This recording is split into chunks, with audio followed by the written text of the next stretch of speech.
Hey everyone, it's Chris from Axel as well as Solstice. You can find me on X, websites, Instagram, as well as Discord. You can DM us on Discord. We will be launching the site up for Discord to participate in our group. Remember, the YouTube video is for free for everyone on weekly basis, which I'll go over review of what the market does and what we can look forward to in the coming week. Remember, we're not a broker dealer. Past performance doesn't give us any indication of future result. We use this adaptive algorithm for side market, up market, as well as down market. Let's take a look at the first slide that I have up here. And what I did here, I haven't used this combo for a while. I used the S&P combination of the NASDAQ as well as the Dow Jones Industrial Average, and I used the monthly candle bar, which represent the full month of each quarter. So you get 12 candles per year. But what I wanted to show you here, that linear regression uptrend channel, we are in an uptrend. We are becoming at a peak area or peaking up the top with a star, which this candle has not formed in full, whether it's going to have a body up or a wick down or a full body back down and a wick on the top. So we are in a transition area where the weekly bar this week, we had side action on both sides, the bull side and the bear side. A lot of people got caught on either side if they didn't know what to do on a shorter time frame to enter a position or exit a position or reverse their thinking. So every time we came back almost to the 50 simple moving average, you can see it here in 2023 when the 2022 was lost and 23 was a down market and eventually reversed in October, November of 2022. We consolidated in 2023 and broke up, and we cleared basically on the combination of those two instruments the prior 2022 high. In 2024, when we came back to, when we rallied up in 2025 back, when we came back, we came to the control point or the pivot point or signal alert.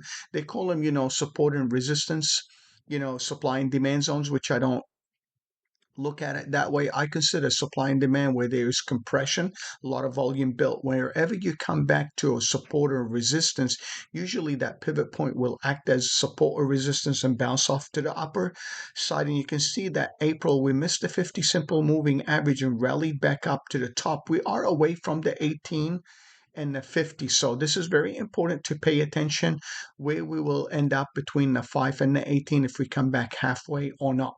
Let's go to the next slide that I have up here. And what I did, I put actually the ratio of Bitcoin to gold. And you can see every time Bitcoin peaked, gold rallied. So this time we create on Bitcoin, because we are in a very transitional area due to the global economy, plus tariff wars, between China, United States, Russia, European zone, the semiconductor, the tech sector, and so on.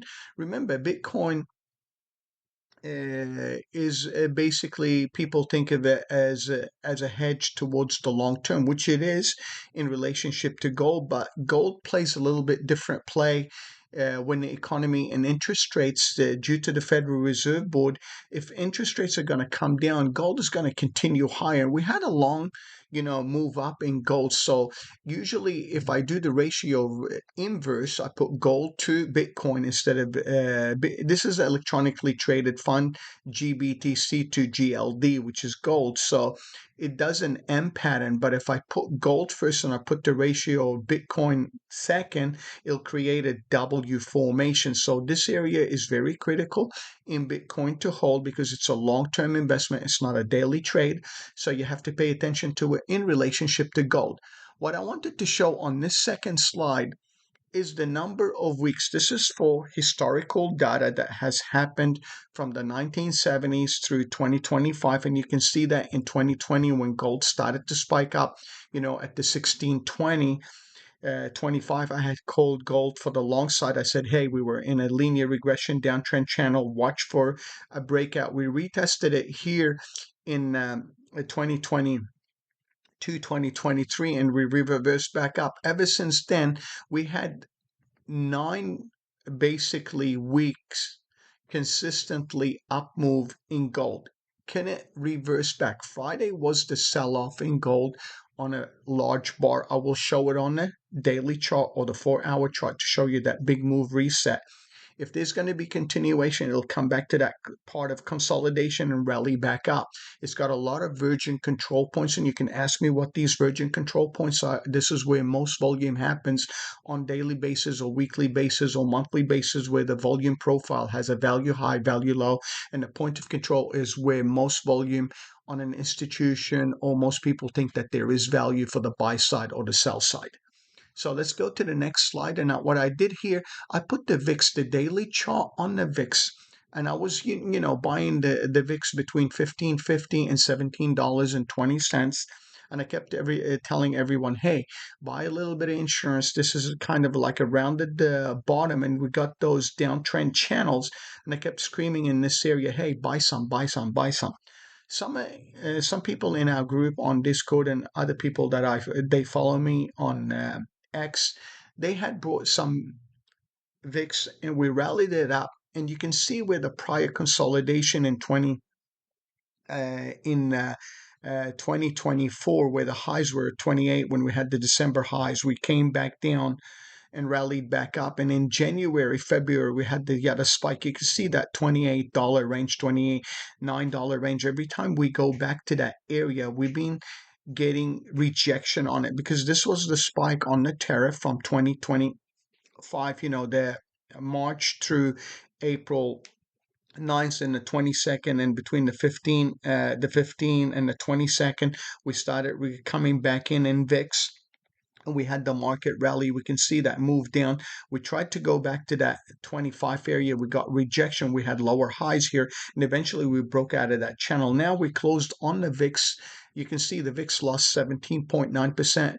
And remember, we are range bound. The fear and greed gauge is usually a momentum trade for a short period of time, and you get those spikes in it, and they don't last for that long. That's very important that people understand. Usually they don't last for more than a month, 2-3 weeks, and they go away. So you can see that spike up, consolidate in this area, and eventually we got that move up on Thursday. The Friday was a look above in the pre-market. You can see it in the overnight Asian European markets. Then when we saw that 25.30 couldn't stand in that area, this is an area where I put that box on the daily chart. You can see that this is that, unless we clear that area, there's going to be a resistance area coming back to this area and holding the 19 in this area in order to continue. There's the 116 between the 50 and the 116. There's an 83 simple moving average, which I do not have here. Usually that will act as support. If not, it'll be the 116 and the reverse back up. So pay attention on the VIX. This is an hourly chart on the VIX. And until we clear the 24.35 to 25.20, then the momentum shifts back to the upside and the bears will have control. This is something that I want to show on the S&P. This is historical rate of return, where the trends do tend to last for a very while in case we have a downtrend move in the S&P 500, and those trends can last more than 200 to 500 days. The average, drawdowns is 944 days. Max medium is 770. But I wanted to show that there is a possibility. You can see 2007, 2000, 1973, there was a loss of about 50% if you average it to 53%. And you can see that $1 million became a $450,000 to $500,000. So this is very important to learn how to protect your principle so you don't lose it. Number one, protect principle. Two, trade what you see, not what you think. Don't question the move when it happens. And this is how, if you're averaging in or coming out, if you're a day trader or swing trader, pay attention to your principle in relationship to your positions that you have. Don't be biased to one side. So let's go to the next slide. And what I did here, I put Bitcoin on the weekly chart. And what I did, I used only a 2-year chart. You can see it is in a nice uptrend channel. along that uptrend channel, the linear regression, the top and bottom and the midpoint of it, you can see that Bitcoin, when it started reaching that 25, when it hit here 2107 last time, we called the short, rallied back up and cleared the 123, we called the 125, 123 back down. You can see we lost the 18 simple moving average. We missed the 50 on the weekly chart, but we touched on the daily chart on Bitcoin. I'm using the micro Bitcoin because the BTC that I use, it has a lot of linear regression uptrend channels, Fibonacci's, virgin control points. You can ask us about it. We are still in an uptrend, but you can see that we had a slight decline on the weekly chart. If we end up losing the 50 and the 200 SMA, I am paying attention. I had called in the prior weeks 104, 128, 104, 128 as my target to the downside on Bitcoin. You can check it on X where I tweeted it, okay? So another thing that I have up here is on a short time frame Bitcoin 2 hours. You can see where there was consolidation here. There was a lot of back and forth. We eventually lost it, came back to this consolidation, retested a prior 108. I didn't want to go back in history. You can see it on the weekly.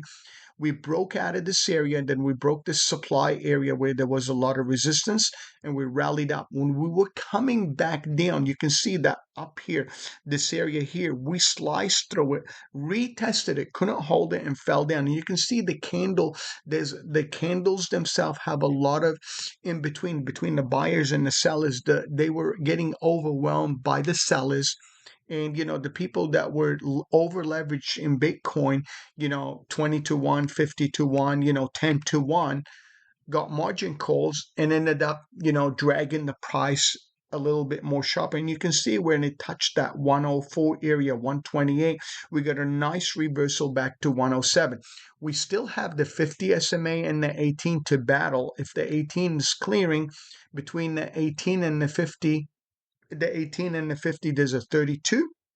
Between the 50 and the 116, there's an 83 simple moving average. And you can see that this consolidation where I put this box, in order to clear, you have to clear 112 to 118 for the momentum to shift back up in Bitcoin. So pay attention on the daily if you are day trading it or swing trading it. Remember, Bitcoin is more of a swing trade. Let's go to the next slide that I have up here.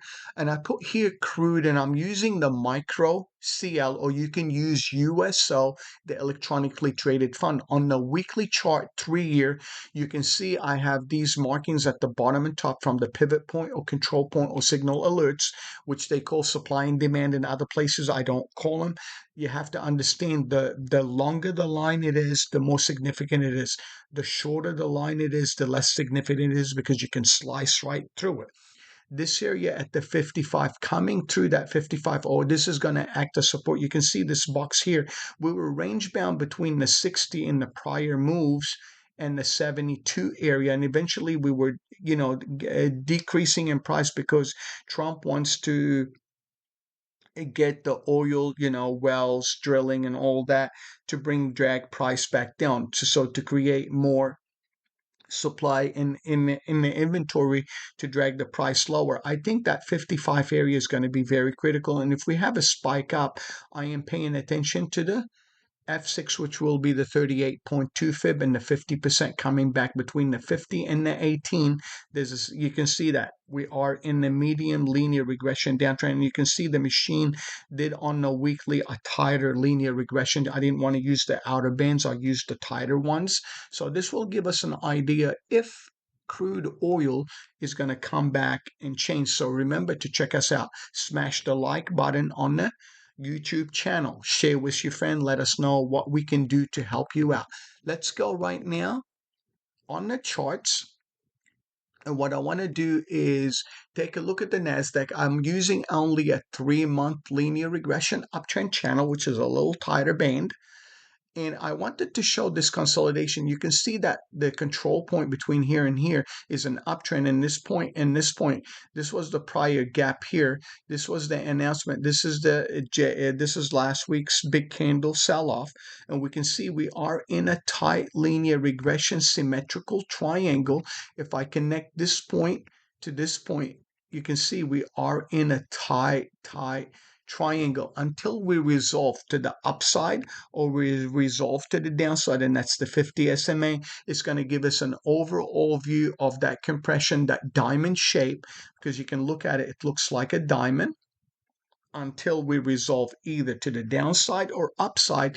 I don't want anyone to be biased. If you are day trading that hourly chart, that 15-minute chart, pay attention to the profile in relationship to the retracements of fibs and extensions and the point of controls. Let's go take a look at the FTX. And I will do the measured move on the S&P as well as the NASDAQ, and we'll call it a day. We'll keep that video very short and brief. You can see that linear regression is more tighter. I can draw, get those control points to the downside. And you can see on the upside, we do have that open cone. You can see the uptrend, linear regression, uptrend channel, and the S&P. This area, coming to that double bottom and reversing back up and couldn't clear the 2/3 of that move. And we fell back down. But on Friday, we rallied back up because this candle was an inside bar. You can see it's a white candle. This was red sell-off. This was green. This is a neutral candle inside, and this is a neutral candle inside this one. This is why we are in compression, kind of compressing until we resolve out due to the economic and the data out there. So pay attention to those. Let's use the micro ES to do the measured move. Micro ES, and we're going to do the measured move on the S&P 500. You can see where that wick down touched the 50, bounced off and cleared the prior candle low and continued to the upside, but we are in a linear regression downtrend channel. So what we're going to do, we're going to go to an intraday. We're going to go 15 days. We're going to use 4-hour chart and push OK. So everyone can see we can take actually the prior, you can see the prior week, 2 weeks high, the high and the low, and where the Fibonacci support and resistance. It didn't grab this one because I used the 4-hour. Usually it's going to grab the shorter period. It'll grab this one, and it'll measure it. But what I wanted to do, take the weekly from here to the low that we had this week. And this is the measurement for the coming week extension. Edit the property, and you can see I can go back to 10-1. Just put 0-1 here. And we can see where those levels are in relationship to the support and resistance. So coming back between these extensions to the upside or downside. So we're not biased. We can trade, to either to the upside, the 200%, or minus the 100% to either side on the S&P 500. Let's do the NASDAQ micro here, and we'll do the same measurements. We'll make it quick and fast on those two. And you can see edit the property. You can see what the Fibonacci did on the weekly on the NASDAQ, where it was a little bit more linear to the measurements of the compared to the S&P 500. And you can see the Fibonacci grabbed the resistance and support because due to that compression, and that linear regression channel was a little bit less sharp on those hourly charts. So the most important thing, pay attention to the charts. Don't be biased. And what I want to do is go to the Magnificent 7, including Netflix in there. What I want to do, go to intraday, go to daily. We're going to go 3-month. I don't want to do more and show you that we are in that linear regression uptrend channel. Every time we got to that bottom, there was a momentum sell-off, and you can see that 50 SMA is being touched so many times. If there's going to be weakness in the tech sector, pay attention to the XLK and the semiconductor SMH in relationship to those tech. If there's going to be more in the small cap IWM. So most important, trade what you see, not what you think. And I hope this video was very helpful. Once again, give us a smash button, comment, let us know what we can do to help you out. Take care, over and out.